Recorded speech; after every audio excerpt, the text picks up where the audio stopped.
It has been truly a very, very rough time these past couple days in the world of NASCAR. So today, I'm going to be paying my respects to Greg Biffle, and I hope you will too. Welcome back to another episode of Talking NASCAR. I'm your host, Andrew. Thank you all for joining me today. And if I'm being honest, I am making this episode 2 days too late. This was an episode I probably should have made at least on Friday or possibly Saturday, yesterday. This is something that I should have done a little while ago, and I deeply regret that I have not done it sooner. So, as I said in the intro, I'm going to be paying my respects and remembering the great Greg Biffle, the Biff, as he was nicknamed in NASCAR. So I will be doing that today, and I'm not going to spend too much time on it. This is probably honestly going to be one of the shorter episodes you're going to hear on this show because, I think anything that you can find about Greg Biffle, you can find much better, many better eulogies and other forms of content about Greg Biffle, so I won't waste your time with mine, especially since I haven't been around the world of NASCAR that long. But I was there for Greg Biffle's very, very, very, very, very end of his NASCAR career. But before I get to that, I do have some other stories that I do have to share from this past week, especially. First, Jimmie Johnson will be competing in the 2026 Daytona 500. He unveiled his latest paint scheme. Once again, he will be partnering with Carvana for this year's Daytona 500. I did like the little promo that he did put out for the paint scheme reveal, both on all of his socials. I watched it on his YouTube channel, but it was a kind of a Bob Ross parody, which I love Bob Ross. I'm not a guy that will sit down and watch a Bob Ross painting episode or anything like that, but I truly loved Bob Ross's work, so I found that very funny and very, very uplifting, especially in this time as a NASCAR fan. And I liked the paint scheme as well. I liked the colors. You had the very solid blue, the petty blue in this case, but he also had a very interesting graphic kind of as the base for the car, which I thought was very, very good. And you pair that with some of the Western sunset colors that really pair with Jimmie Johnson, being that he is from Southern California, and he did run a very similar paint scheme, I believe. I believe that was at Phoenix. I'm pretty sure he had a very special paint scheme for Phoenix, if I'm not mistaken, or some kind of track that was really to kind of encompass all of his western roots, or southwestern roots, I should say. So glad to see Jimmie Johnson back in the Daytona 500. He will be the second part-time entry that we know that will be confirmed for the Daytona 500, alongside the 40 car for Junior Motorsports, driven by Justin Allgaier. So I'll be very interested to see who all will enter as an open entry for next season for the Daytona 500. Speaking of Junior Motorsports, they announced that they have a new partnership with Arby's next season in their Xfinity Series program. I believe they'll be featured on Justin Allgaier and Sammy Smith's car as primary sponsors, and they will be on all four Junior Motorsports cars as associate sponsors this season. And I believe as well Dale Earnhardt Jr. does have a personal deal with Arby's as well. So Arby's been sticking around in the sport for these last couple seasons. I remember I believe, first started off with Carl Long's team in the Cup Series. I'm pretty sure that's how they got their entry into NASCAR, I believe with Josh Bilicki. And then they kind of moved over to Rick Ware Racing with Cody Ware, I believe in the 51 car as well. So they've had some pretty good promos. I believe they are also a pretty big sponsor of NASCAR overall now. I remember they were a pretty big sponsor for the Chicago Street Race. They had a bridge, I'm pretty sure, that was sponsored by Arby's. I believe maybe the Xfinity Series race was sponsored by Arby's as well. Maybe the Cup Series was too, but maybe they were the title sponsor of that race. But Arby's has been very prominent in modern day NASCAR now, at least these past couple seasons. And now they'll be heading down to Junior Motorsports in the O'Reilly Auto Parts Series.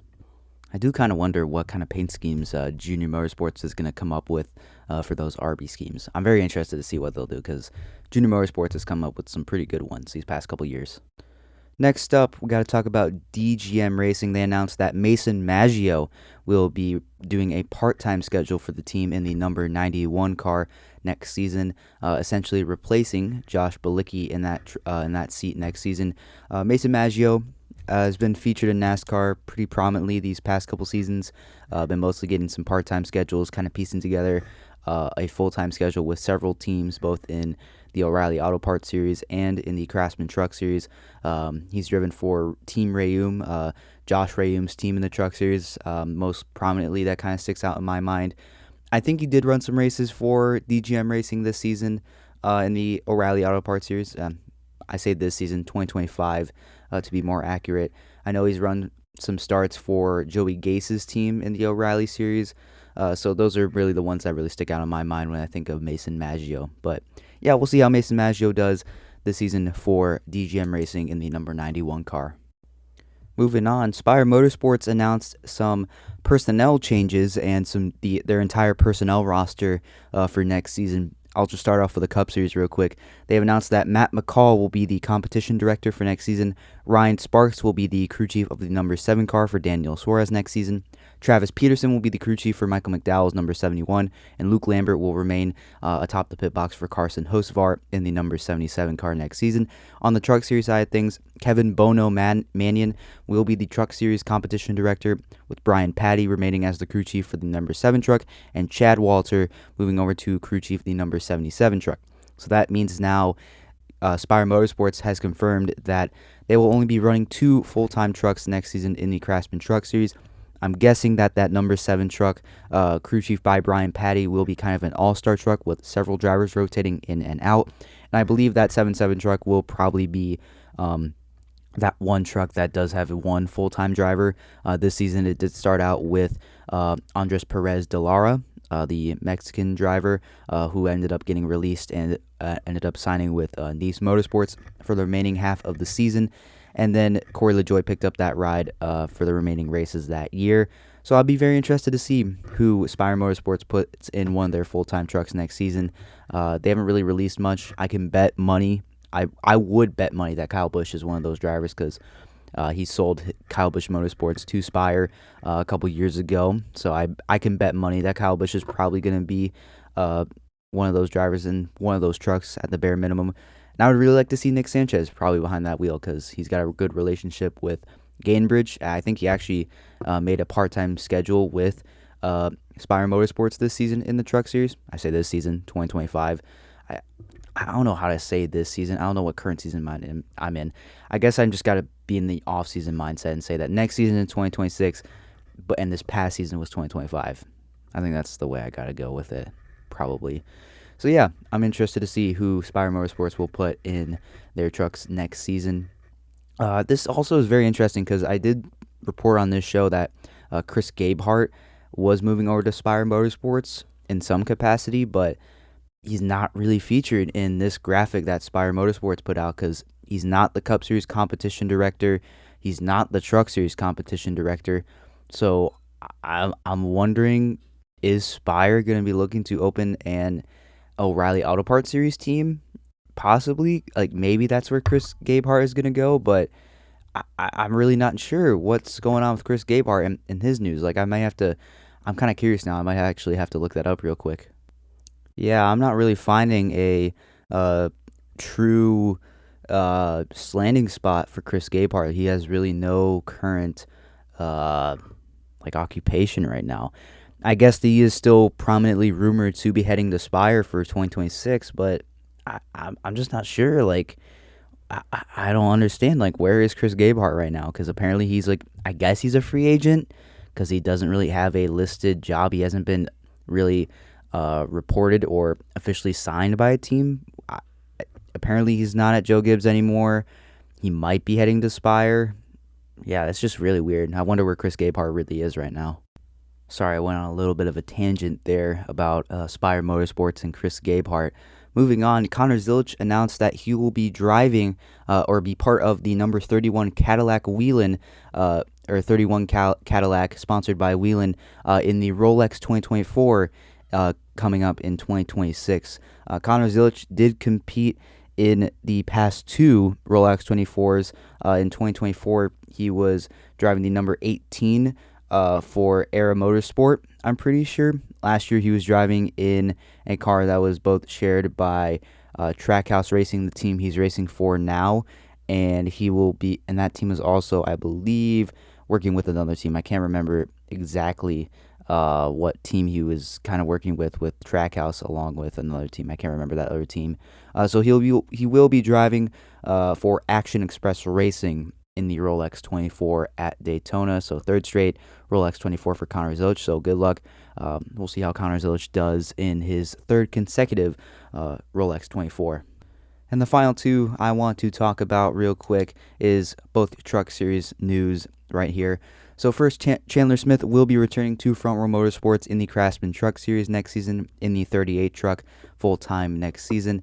I imagine that Chandler Smith probably had to wait to officially sign this deal because of the lawsuit, but now that it's settled, I'm pretty sure this was the green light that Chandler Smith needed to say, all right, I can re-sign with this team. My job is secure. Sigh of relief for Chandler Smith right there. Chandler Smith had a pretty good year with Front Row Motorsports, made the playoffs, won a race, was very solid overall, and that's kind of been Chandler Smith's alma mater, if you will, in his NASCAR career so far. He's been very solid in trucks, even going back to his KBM days, moved up to the O'Reilly Auto Parts Series with Calling Racing, was very solid there. Actually ran pretty solid in his Lone Cup Series starts, I believe, in 2023, so I really like Chandler Smith. I believe he has a lot of talent. It's just been tough for him to move up through the ranks because of sponsorship issues. So I really am hoping that Chandler Smith can get another opportunity in the Cup Series or overall. I really want to see Chandler Smith kind of get up through the ranks. I think when he left Toyota, that was a big fumble. I thought Toyota really had a guy with Chandler Smith. But heading over to Ford, much more wide open pipeline system. So possibly this could be the opening for Chandler Smith to the Cup Series. So good luck to Chandler Smith next season. And over on the Tricon Garage side of things, they announced that Gio Ruggiero and Tanner Gray would be returning as full-time drivers next season. Ruggiero returning to the number 17 truck and Tanner Gray returning to the number 15 truck. Gio Ruggiero won his lone race in his rookie season at Talladega in a very thrilling race. I think he led a bunch of laps too in that race.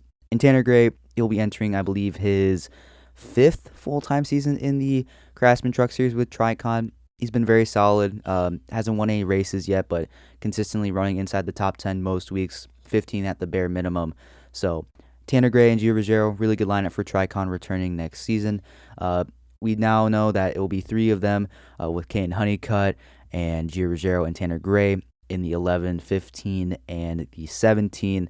And we still don't know about the 5 truck yet and the number 1 truck. Still don't know if Tony Breidinger is going to be returning to that seat next year or if she might be heading over to Calling Racing possibly. And we don't know the status of Corey Heim except that he's probably not going to be back at that team full-time anyways. So there you go. Those are the stories that I wanted to break down to you guys really quickly here before we get into what this show is all about. So Greg Biffle, let's move on to him real quick. Greg Biffle was born on December 23rd, 1969 in Vancouver, Washington, and then he passed away on Thursday, December 18th of 2025 in Statesville, North Carolina in a fiery plane crash. Greg Biffle and his family and his pilot's family as well, they were on their way to go visit Cletus McFarland, otherwise known as Garrett Mitchell, but Cletus is his name on his socials and probably how most people will recognize him as. So Greg Biffle was on his way in his private plane all the way down to meet up with Cletus for a day of fun, according to Cletus, who put out on his Instagram that he was very saddened to hear that Greg Biffle was involved in that scary plane crash. And unfortunately, Greg and his entire family, his wife, his son, and his daughter, and the other 3 people on board all passed away, unfortunately. So this was very sad news to hear. I got out of school when I heard this news, and I was devastated to hear this. It was something that I truly couldn't believe, and I was in shock. I was in disbelief, and I still am. I can't imagine that he's gone. unbelievable. It doesn't make sense to me. Yeah, his plane crashing joins a long list of several plane crashes around the world, not to just mention around the United States. There's been so many that I can't count. Yeah, this is unbelievable. So, I personally was not around to see the majority of Greg Biffle's career. He passed away at age 55, by the way, for those of you who didn't want to do the math that I kind of gave you. So I was there for the very tail end of Greg Biffle's career.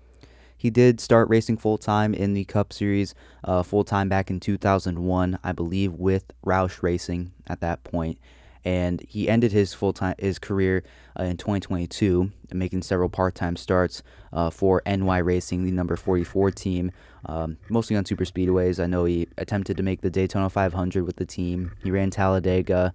I believe he also ran Atlanta, both Atlanta races, I think. And I also believe he may have run the fall Talladega race. He was the Daytona 500, Atlanta 1 on the new super speedway configuration. Talladega in the spring. Didn't show for the second Atlanta and Daytona, but did come back for the final Talladega race. And he might have made a start at Richmond too. I'm just trying to remember off the top of my head. So don't have really any of that in front of me. But Greg Biffle, 19-time Cup Series winner, didn't win any championships, so definitely not going to be looking at the stat sheet and saying that, whoa, Greg Biffle was insane. For Greg Biffle, it wasn't anything that he did on the track. I mean, in his own right, he was a very successful NASCAR Cup Series driver in his own right. I mean, he stuck around for 21 years in the sport, also made starts in the O'Reilly Auto Parts Series. I believe he made a start at Portland. He was very often showing in the ARCA Menard Series after he ended his full-time career, and in the Cup Series especially. He was named to the 75 greatest drivers in NASCAR history, of the 75 greatest. I probably should pronounce that correctly. But all those achievements for Greg Biffle were really just kind of sitting side beside him. They weren't the main focus. That wasn't really brought him into the spotlight. It was everything that he did off the track. And the one thing that's going to really stick out to me when I think of Greg Biffle is everything he did last year in the aftermath of Hurricane Helene. And in that hurricane, it brought heavy rainfall to North Carolina. It just record-setting rainfall to North Carolina. And Greg Biffle, in his own private helicopter with his own team, flew down to North Carolina and helped anyone who was in need of anything, supplies, evacuations, anything like that. Greg Biffle was there to help anybody who needed it. And that got him pretty big recognition. I mean, he was recognized at Darlington for the Southern 5, or not the Southern 500, I believe it was the Mother's Day throwback weekend. He was there, was in the booth with Mike Joy, Clint Boyer, Kevin Harvick. It was really cool to see. He was he didn't look like a guy that belonged up in the broadcast booth. I mean, he was wearing cargo shorts and a Hawaiian polo. So it was kind of funny to see Greg Biffle up there, but I mean, he was hanging out with Cletus at that time, so it makes a little bit more sense. But he did so much off the track too, and there's more than I can mention just beyond the helping of the Hurricane Helene. And I remember he said something, I'm not going to exactly quote it, but he basically said that with all the resources he had in following his career, and when he saw everything that was going on in North Carolina, that he just couldn't sit idly by and watch that all go down without contributing some kind of help at all. And that's what I will look back on him and say, that's what I'm going to remember Greg Biffle for. I'll remember him for wrecking Cody Ware at Atlanta in 2022, and I still don't know how Cody Ware is alive after that crash, because that was truly dumb of him to full throttle it into that wall after Greg Biffle kind of knocked him loose, but that's neither here or there. But regardless, even though I didn't get to see much of Greg Biffle's career in NASCAR overall, I still felt his impact when he passed away. And I didn't know him personally, but I mean, just based off of what he did outside of the sport is something I will never forget about Greg Biffle. So that's pretty much all I have to say about Greg Biffle. I won't say I hope you guys enjoyed this, but I hope you guys will have felt the same feelings I felt when I was sitting here talking about Greg Biffle. To end this episode, I would like to say my thoughts and prayers are with the extended families and friends of all those who passed in this plane crash. I pray for Greg Biffle, his family, anyone else who was on board. I pray for their families who are feeling this loss. I'm praying for you. I'm praying for all of you. I'm hoping things will eventually subside and the circumstance is truly tragic, and I'm praying. That's all I really can say. So, thoughts and prayers are with all those who are affected by this loss, not just families, but everyone in the NASCAR community who is feeling this. Thoughts and prayers go out to all of them. So, yeah. That's all I got for you guys today. I will hope you guys maybe enjoyed this episode at all, or maybe you learned something from this, potentially. Maybe something different about Greg Biffle that you didn't see about NASCAR. Or if you're a new fan and you hadn't ever heard of Greg Biffle, I hope you just from maybe the 6 minutes I spent talking about Greg Biffle, I hope you learned something about him and that you will appreciate him even though you may have not known about him for any kind of context before this. So, thank you all for listening. I don't know if this will be the last episode I make before Christmas, and if it is, I wish you a very Merry Christmas and a very Happy Hanukkah, and hopefully I will see you before the new year, but until then, I will see you in the next thing that I do.